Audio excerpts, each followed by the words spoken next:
bacterianas, virales y fúngicas. ¿Okay? Va a ser súper típico que en pacientes, por ejemplo, que ponen como supresión debido al VIH, por ejemplo, que es de las más comunes, va a haber muchas infecciones oportunistas relacionadas a virus, bacterias y hongos. Después en malnutrición tenemos también un factor que va a debilitar el sistema inmune, y en estrés también, estrés y factores hormonales también van a desencadenar una reactivación o una infección primaria de muchas de las enfermedades que veremos a continuación. Rápidamente, no es clase de perio, pero vamos a hablar de las enfermedades necrosantes de las encías, que anteriormente se les llamaba con estas siglas, que significaba gingivitis úlcero-necrosante, y si había pérdida de inserción clínica de la encía, más aparte pérdida de hueso, entonces ya se le llamaba periodontitis. ¿Ok? ¿Saben ya la diferencia entre gingivitis y periodontitis? ¿O todavía no? Gingivitis es inflamación de las encías, ¿va? Periodontitis significa que ya hay, imagínense que tenemos aquí el diente y tenemos la encía, ¿ok? Debajo de la encía vamos a tener el hueso, ¿va? Ahora, si la pura encía en esta zona está inflamada, está rojita, eso se ve en muchos pacientes que llegan a clínica, eso puede ser por mala higiene o puede ser porque a veces una palomita, por ejemplo, o algún objeto extraño se inserta en la encía, y entonces puede haber una gingivitis, que puede ser en un solo diente, o puede ser en toda una arcada, arriba o abajo, o puede ser en toda la boca directamente. Si solamente hay inflamación de las encías, pero tú metes aquí tu sonda periodontal y el sondeo es menor a 3 milímetros, sin pérdida de hueso, entonces únicamente es gingivitis. Ahora, si tú metiendo la sonda, el sondeo no es de 3, sino imagínense que ahora es de 5, por ejemplo, y aparte el hueso ya perdió nivel y ahora estás acá abajo, entonces ya se le considera periodontitis. Tiene que haber esos dos factores: pérdida de inserción clínica, que la inserción es, acuérdense que aquí está la corona, de aquí para arriba, ¿qué es? ¿Qué tejido es? No, sí, pero la corona es hecha de ¿qué? Esmalte, muy bien. En el esmalte se puede o no se puede insertar la encía. En esmalte no se puede, únicamente se inserta en la superficie de la raíz, que se llama la superficie externa, cemento. Muy bien. Entonces, si la encía no se puede insertar en el esmalte, entonces significa que únicamente se puede insertar a nivel de la línea velocementaria hacia abajo. Si esa pérdida de encía que debería haber estado aquí es una distancia más o menos de 2 milímetros desde la línea cemento esmalte hasta la cresta del hueso, la cresta alveolar. Si esa línea, si la pérdida de inserción, que es inserción a nivel del cemento, se perdió y ahora está, digamos, una pérdida de 4 milímetros más 1 milímetro extra de encía y te da 5, entonces hay periodontitis, porque tenemos las dos: pérdida de hueso y pérdida de inserción clínica. ¿Cómo podemos diagnosticar esto? Es sondeo y radiografía, ¿okay? Para ver el nivel del hueso, qué tanto se está perdiendo. Ahora, esta gingivitis no necesariamente va a producir la enfermedad que estamos viendo ahí arriba, que se le llama también gingivitis úlcero-necrosante, o si ya perdió inserción y ya perdió hueso, periodontitis úlcero-necrosante. Esa es una complicación que puede venir como consecuencia de una gingivitis o una periodontitis, y no es normal. Es decir, no significa, en la clínica llegan un montón de pacientes con periodontitis y con gingivitis. Ahora, no sería normal que a ninguno de esos pacientes le dé esta enfermedad. ¿Por qué? Porque significa que es una reacción súper exacerbada de la respuesta inmune del cuerpo, que está muy debilitada. Entonces el paciente, si encontramos que clínicamente, aparte de tener, vamos a poner caso más severo, que tiene periodontitis, pero aparte es úlcero necrosante, o sea que tenemos en la encía un olor fétido, tenemos urina necrótica y tenemos úlceras, entonces tenemos que el paciente ya no solo tiene periodontitis, sino que tiene periodontitis úlcero necrosante o enfermedad necrosante de las encías, y hay que sospechar de una causa subyacente para esa enfermedad. Ahí con ese paciente ya no va a ser suficiente decir, pues usted tiene que mejorar su técnica de cepillado, o tiene que pasar hilo dental, o usar enjuagues, sino que vamos a, por ejemplo, vamos a sospechar que el paciente puede tener, entre otras cosas, VIH. ¿Se entendió más o menos qué es gingivitis y periodontitis? Como quiera van a llevar perio después y ya con calma entenderán todo eso. Entonces, gingivitis úlcero-necrosante o periodontitis úlcero-necrosante es una reacción exagerada que viene después de una gingivitis o una periodontitis. Y estas enfermedades pueden llegar a progresar hacia una enfermedad que se conoce como NOMA. melanoma o enfermedad destructora de la cara. Es una reacción pues ya completamente exagerada en pacientes sumamente inmunodeprimidos. No es muy común, pero sí llega a pasar. A la enfermedad necrosante de las encías también se le conoce como enfermedad de las trincheras. Es un buen dato. O enfermedad de Vincent.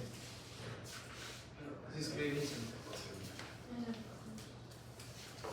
Enfermedad de las trincheras o enfermedad de Vincent es la enfermedad necrosante de las encías, o lo que antes se le conocía como gingivitis ulceronecrosante o periodontitis ulceronecrosante. ¿Saben qué significa disbiosis? Exactamente, perfecto. Desbalance en la microflora.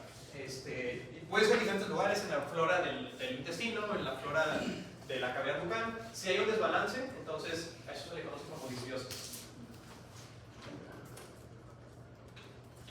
Bueno, ¿y cuál es el tratamiento? Obviamente, en este paciente, el tratamiento ya es quirúrgico y es sumamente más complejo que si solamente tuviéramos este estadio, por ejemplo. Si tenemos un paciente en este punto, el tratamiento de entrada es un poco conservador, con enjuagues. ¿Okay? Si después ese paciente se comprueba que tiene VIH o tiene alguna otra causa que haga que esté inmunosuprimido, entonces el tratamiento es con antibiótico y es con metronidazol.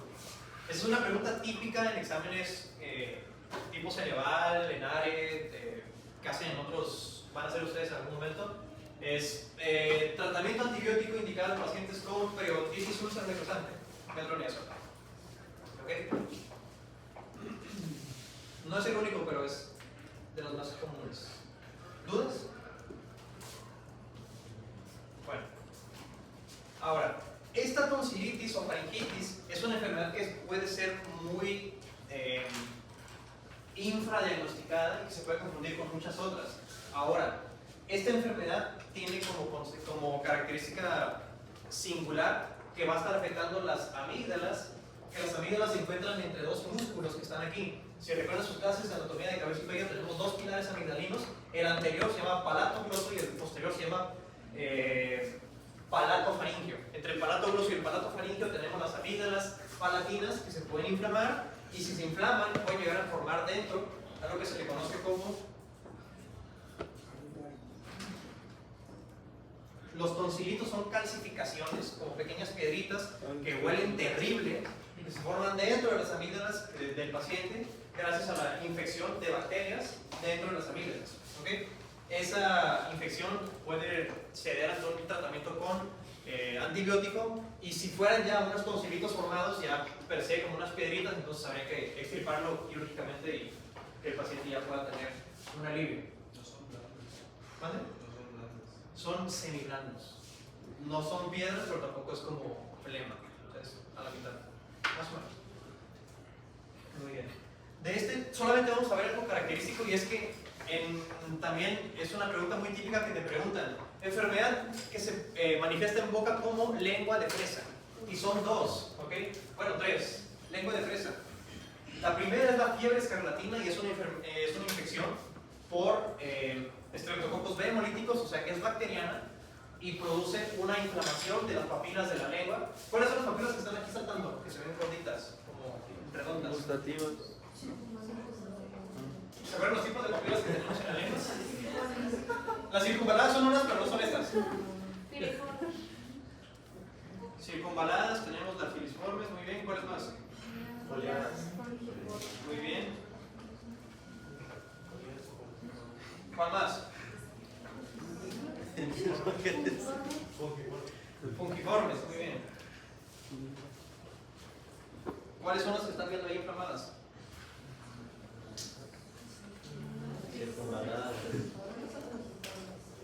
De paso, todas esas papilas que tenemos en boca son capaces de recibir información gustativa, excepto una, y es la que tenemos más. La que estamos viendo aquí, las filiformes son de las que tenemos más, pero son las únicas que no reciben información gustativa, porque son como delgadas. Todas las demás van a tener una pequeña estructura de esta forma, donde van a tener el bulbo para la información sensitiva, para los sabores. Todas excepto las filiformes, que son las que más abundan. En este caso, las que estamos viendo en el paciente, las fungiformes son las que están más prominentes. En un paciente normal ustedes le piden que saquen la lengua y se ven más grandes. Y sí, las podrían contar, de hecho, no son tantas, las pueden ir contando. Las circunvaladas, imagínense, aquí tenemos una lengua y en la parte de atrás tenemos como una V. Y aquí tenemos el agujero ciego y en esta zona tenemos papilas que se ven redondas. Esas son las circunvaladas. ¿Okay? Las foliadas, ¿dónde se encuentran? En los lados, muy bien. Excelente. Muy bien, entonces, esta fiebre escarlatina puede producir un signo que se conoce como lengua de fresa, pero no es lo único, también hay una enfermedad que se llama enfermedad de Kawasaki.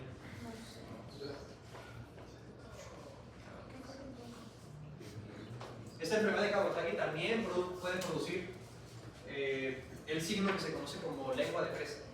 ¿Okay?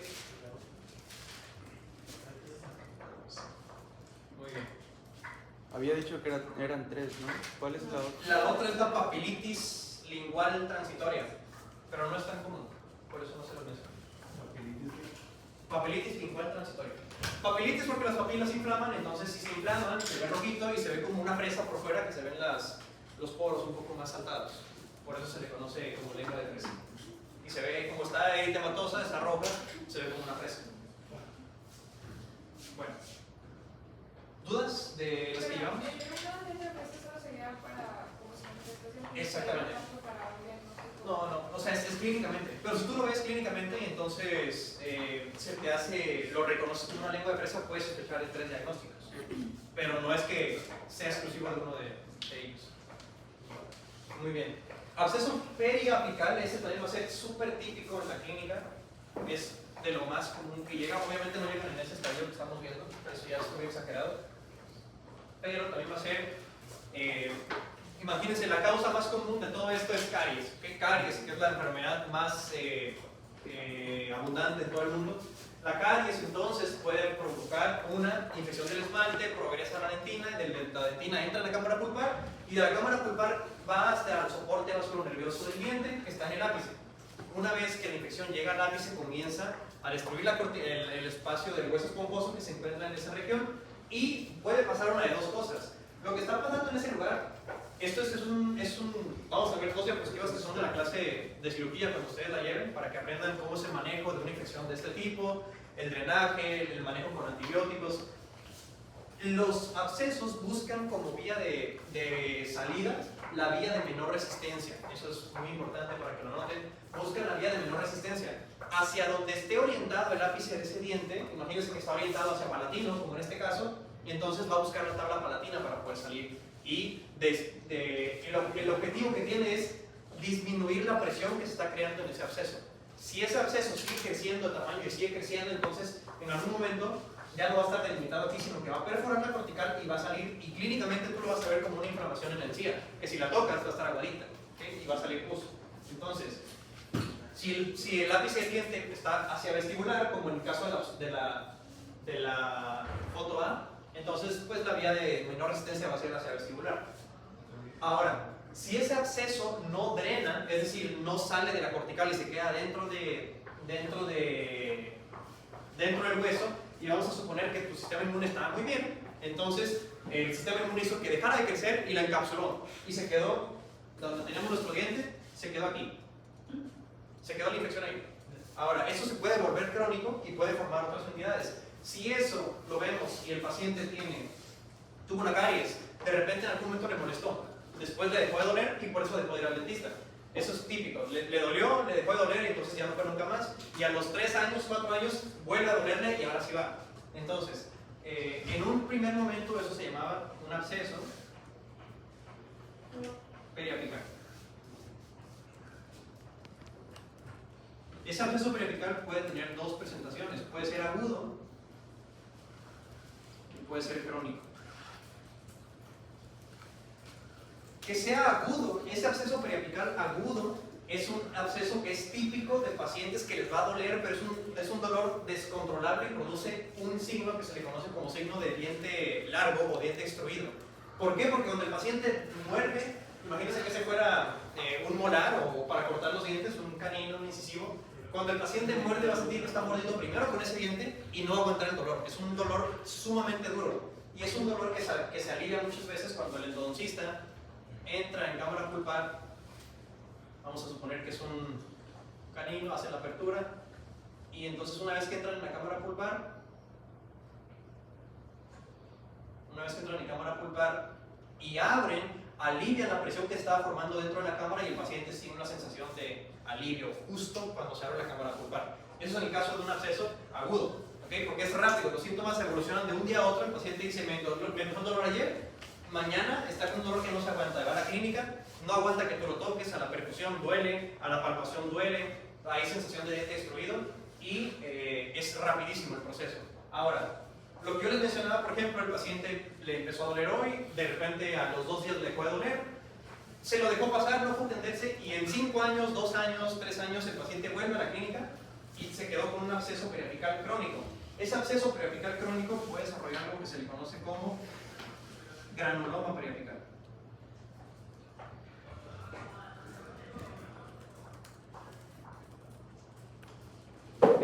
Ese granuloma periapical significa que ya es una forma crónica de la enfermedad que está asociada al ápice del diente. Y eso a veces nos damos cuenta, por ejemplo, el sábado pasado una brigada pasó que estábamos haciendo una extracción, bueno, había un compañero de ustedes haciendo una extracción, salió el diente y cuando salió el diente, en la parte de abajo tenía una burbujita pegada al ápice del diente. Esa burbujita podría haber sido un granuloma periapical o una manera más crónica todavía de eso que se llama quiste periapical.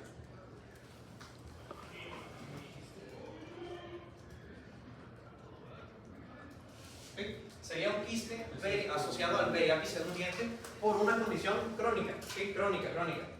Ese quiste podría empezar a crecer y también destruir corticales y que sea necesario un tratamiento ya bastante más agresivo.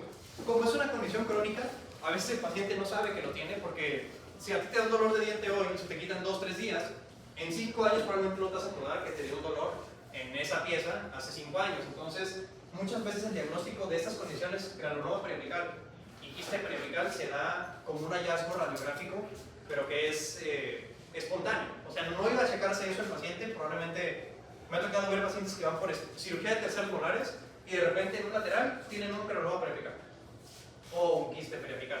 Que el diagnóstico tendría que ser ya histopatológicamente, porque radiográficamente se ve como una radiolucidez en el ápice, pero no había forma de saber si es un granuloma o un quiste. De lo que sí podríamos saber es si es un absceso porque sea, por ejemplo, agudo. Si el paciente te dice que trae los síntomas de diente destruido, le duele un montón, y cuando le hacen la endodoncia el paciente siente un alivio por la liberación de la presión que está dentro de la cámara pulpar, entonces podría ser un absceso periapical. ¿Se entiende más o menos cuál es la progresión ahí de la enfermedad? En el caso, la diferencia entre granuloma y quiste es que tarda mucho más en formarse un quiste. En pato estarán viendo, ¿han visto algún tipo de quiste ya? ¿O todavía no? ¿No han visto dentígero, querato, quiste? ¿No? Bueno, para que sea un quiste se ocupan 2 cosas. Se ocupan una cavidad que muchas veces va a estar rellena de líquido o va a tener algún otro contenido en su interior y ocupan un recubrimiento de epitelio.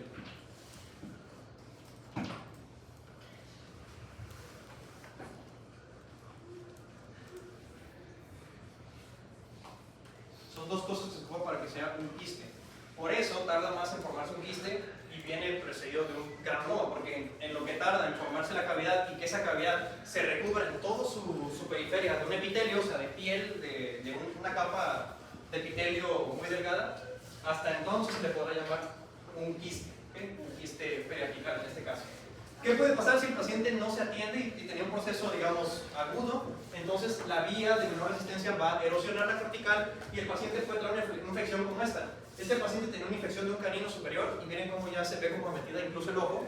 Eso si tú lo tocas va a estar caliente, se va a sentir fluctuante, se va a sentir un poco dura la piel en esa región y el paciente tiene que ir sí o sí a urgencias porque ya es un asunto que muy seguramente ese paciente tiene fiebre.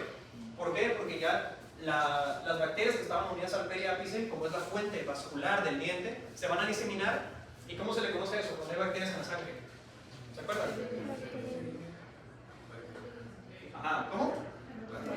Bacteremia, exactamente, muy bien. Bacteremia. La bacteremia puede producir fiebre y eso ya es un signo para acudir inmediatamente a urgencias y que te hagan tu drenaje de ese absceso. Aquí hay un video, es de la clase de cirugía, pero es para que vean más o menos cómo es irles adelantando cómo es el manejo de estos pacientes y que vean cómo se puede poner. Es un absceso por una caries, no se lo trató y pues el tratamiento ahí fue con amoxicilina y ácido clorhialurónico y también tiene que hacerse un drenaje intraoral como el que van a ver ahí a continuación.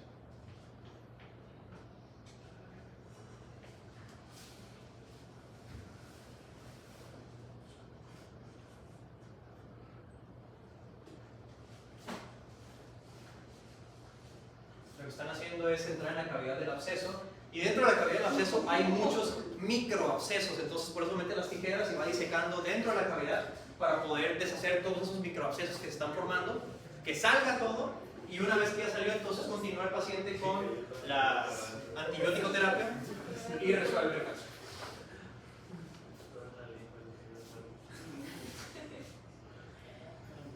Ahí va a ser. ¿Mande? Clínicamente acuérdate que el paciente trae es una bola y hay que conocer aquí los espacios sociales. Ya, ¿verdad? Después de otro grupo.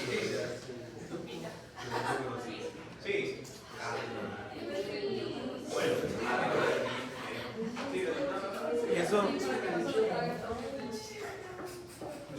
¿Eso afecta a nivel muscular? Sí, claro. El paciente con un absceso puede tener trismus, que es no poder tener una dificultad en la apertura, porque ¿se acuerdan cuáles son los 5 signos cardinales de la inflamación? El último es pérdida de la función. Si hay inflamación va a haber dolor, calor, rubor, aumento de volumen, y el último, pérdida de la función. Si la función es del macetero, por ejemplo, el paciente no va a poder abrir y cerrar la boca, tiene trismus. Muchas veces el paciente con estas condiciones abre así, o sea, tiene una apertura de 2 centímetros, un dedo, 2 dedos y mucho, y pues no es tan fácil. Se ve más por dolor, ¿no? Lo que están haciendo, en este caso, están poniendo un drenaje para que durante una semana esté saliendo la pus de la cavidad del absceso hacia cavidad bucal y se siga descomprimiendo ese absceso. Sí, la gran mayoría, pero siempre, si es un absceso de este tamaño, se puede dejar un drenaje. No, tiene un absceso. Un absceso. Y ya en ese punto ya es una celulitis y ya es algo bastante más grande. Pero bueno, tampoco es clase de infecciones odontogénicas. Sífilis. El sífilis está relacionado al treponema. Esa es la respuesta del papelito. Treponema pallidum es la respuesta del sífilis. Y este sífilis lo vamos a ver a grandes rasgos. Tiene 3 etapas: primaria, secundaria, terciaria. Y una última que no está ahí, que es el sífilis, pero congénito. ¿Okay? Es decir, un paciente que su madre tiene sífilis y la madre pasa el sífilis al producto mediante el parto. Entonces, ese niño va a tener también complicaciones. Dependiendo qué estadio del sífilis sea, van a ser los signos que vamos a encontrar en ese paciente. El primero, el que es relacionado con enfermedades de transmisión sexual, todas son con enfermedades de transmisión sexual, pero la condición del chancro, que son las lesiones por sífilis primario, tiene la particularidad de que son en el lugar donde hubo contacto. ¿Okay? Entonces, por mucho, los lugares donde más aparecen los signos de sífilis primario o el chancro son cavidad bucal y zona genital. ¿Okay? Por mucho es donde más van a estar apareciendo esas lesiones. Van a aparecer más o menos de 1 en un mes después de que hubo el contacto sexual. Entonces el paciente en algunos momentos ya ni siquiera sabe de qué pareja fue que tuvo ese contagio, pero es la primera manifestación que viene después de un sífilis. Y la clave para el diagnóstico de un chancro es que es el diagnóstico, es el contagio en la zona donde hubo contacto, ahí es el chancro. ¿Okay? Si el contacto fue en manos, entonces ahí va a ser el chancro. Si el contacto fue en cavidad bucal o zona genital, entonces ahí va a ser las manifestaciones. Después el paciente, es típico de los pacientes con sífilis que dicen que tuvieron una erupción, le salieron unas úlceras que son conocidas como chancro. Esas úlceras tuvieron una resolución y después, a los 4 o 6 meses, salieron unas manifestaciones secundarias que pueden ser parches mucosos, pápulas o condiloma lata. Aquí hay 3 diferentes tipos de lesiones. La lesión que estamos viendo aquí de la lengua se le conoce como parche mucoso.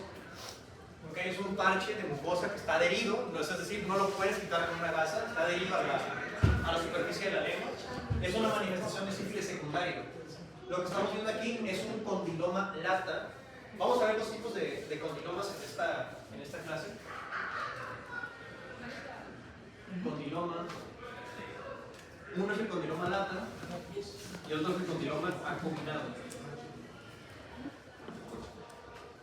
El condiloma lata que estamos viendo aquí es un condiloma que es una manifestación secundaria del sífilis. ¿Okay? Condiloma lata. Y el condiloma acuminado es una manifestación del VPH. ¿Okay? Entonces son dos condiciones bastante similares, pero que tienen un origen completamente distinto. Porque el VPH es viral, la sífilis es bacteriana. La úlcera que estamos viendo en la lengua es una úlcera por chancro y es una lesión primaria, es decir, una lesión por sífilis primaria. ¿Okay? Sí. En ese mismo periodo de latencia, Sí. Al periodo de latencia se le conoce como periodo también prodrómico en este caso, que es el periodo antes de que aparezcan las manifestaciones. Pero en este caso, lo que pasa con los pacientes es que tuvieron el chancro en un primer momento, las úlceras tuvieron una resolución y el paciente pensó que ya estaba curado, siguió con su vida sexual, con su vida normal, y entonces en ese transcurso estuvo afectando personas porque él no sabía, o tal vez porque le valió, no sabía que estaba infectado por sífilis, y pues sí llega a pasar. Este es el famoso, la perforación, el goma. Es el goma sifilítico, una perforación del paladar. También se puede dar en la lengua y es una complicación por sífilis terciaria. ¿Okay? La lesión que estamos viendo aquí es un parche mucoso. La diferencia entre un parche mucoso y un condiloma lata es que el condiloma crece hacia arriba, el parche mucoso se esparce y está adherido a la mucosa del carrillo, de la lengua o de los genitales, donde sea que aparezca ese condiloma. Perdón, el parche mucoso. Es una perforación del músculo y del hueso. Hay dos complicaciones que están ligados. Acuérdense que hay tres tipos de sífilis en cuanto a sus estadios normales. O sea, tenemos un sífilis primario, secundario y terciario, y una cuarta que es la versión congénita. ¿Okay? En el del sífilis primario tenemos la lesión que se le conoce como chancro. En el sífilis secundario tenemos diferentes tipos de lesiones. Tenemos condiloma lata, parche mucoso, entre otros. Sífilis terciario tenemos goma sifilítico y tenemos también el neurosífilis. ¿Okay? El neurosífilis es una versión del sífilis que ya va a estar afectando el sistema nervioso central y esto ya puede producir directamente la muerte del paciente. Por eso hay muchos casos de, por ejemplo, no sé si han escuchado la historia del pirata famoso Barba Negra. Si no me equivoco, él murió de sífilis. O sea, es el registro que se tiene en los libros de historia. Y pues claramente en ese tiempo, en los barcos, pues no había un nivel de higiene lo más mínimo, ni tampoco antibióticos para tratar eso. Y el paciente claramente se infectaba y moría. Cuando hay un paciente ya con ese grado de perforación, ¿hay tratamiento? Sí. El tratamiento es con antibiótico. Hay un antibiótico que se usa en pacientes con sífilis que se llama rifampicina, entre otros. Es un tratamiento por mucho tiempo que lleva el paciente y aparte es cirugía ya para poder corregir ese problema. ¿Cuánto tarda en crearse esa perforación? Años. Pero es que no va. Lo importante sería que, por ejemplo, ustedes pudieran ver esto en boca y digan, no es normal, que sea una historia clínica más completa. A veces es un poco complicado preguntarle al paciente por su actividad sexual, porque te van a decir, ¿y a ti qué te importa? Pero si están viendo ustedes aquí y le explican al paciente las complicaciones que puede llegar a tener después de eso, no decirle usted se va a morir por neurosífilis y le va a salir una perforación, no. Pero explicarle al paciente que está en una oportunidad temprana para poder hacer el diagnóstico, y entonces el paciente pues ya se va a abrir con ustedes, les va a comentar, y si se da cuenta el paciente que a ustedes les importa, entonces se va a dejar atender. Las pruebas para detectar el sífilis son dos. La primera se conoce como PDRL y es una prueba muy sensible. Después hay una prueba más específica que se le conoce como FTA-ABS.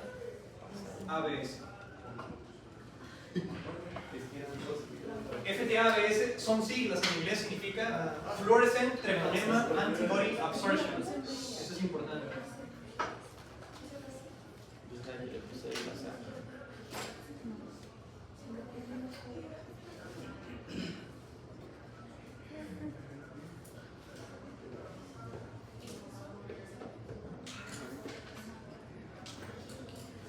Y ABS es de absorption. ¿Okay? Eso significa FTABS. ¿Qué significa? Que es una prueba, primero se hacen las pruebas sensibles, que es una prueba serológica.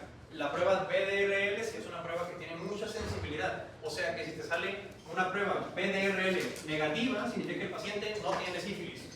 Ahora, si no tiene sífilis, tampoco tiene otras enfermedades relacionadas. Si el paciente sale positivo en una prueba de BDRL, entonces se hace una prueba para confirmar, que se conoce como FTABS, que es una prueba bastante más específica. ¿Vale? Absorption.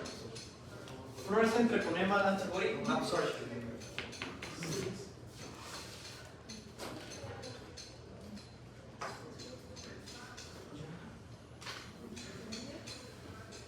Muy bien. Por último, la manifestación congénita del sífilis va a incluir los famosos dientes de Hutchinson, que son los que estamos viendo en la foto de acá a su mano izquierda. Estos dientes puntiagudos se les conoce como dientes de Hutchinson y es pregunta típica de todos los exámenes habidos por haber de patología. Dientes de Hutchinson son manifestación de la sífilis congénita. Otra manifestación de la sífilis congénita en dientes se le conoce como molares en mora. ¿Okay? Molares en mora y dientes de Hutchinson son complicaciones del sífilis congénita.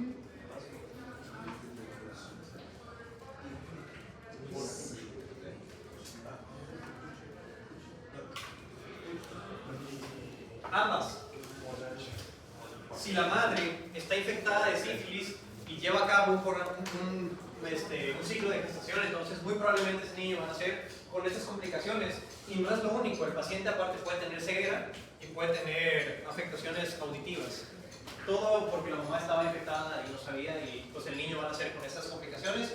Y en boca vamos a tener dientes de Hutchinson, que son estos de acá abajo, y molares en mora, que son estos de acá. ¿Ceguera y qué más? ¿Perdón? ¿Ceguera y qué más? Ceguera y afectaciones del par carnal número 8, que es el vestíbulo coclear, o sea que va a tener sordera. Sordera. No siempre tienen todos, entonces depende de qué tan severa sea la infección.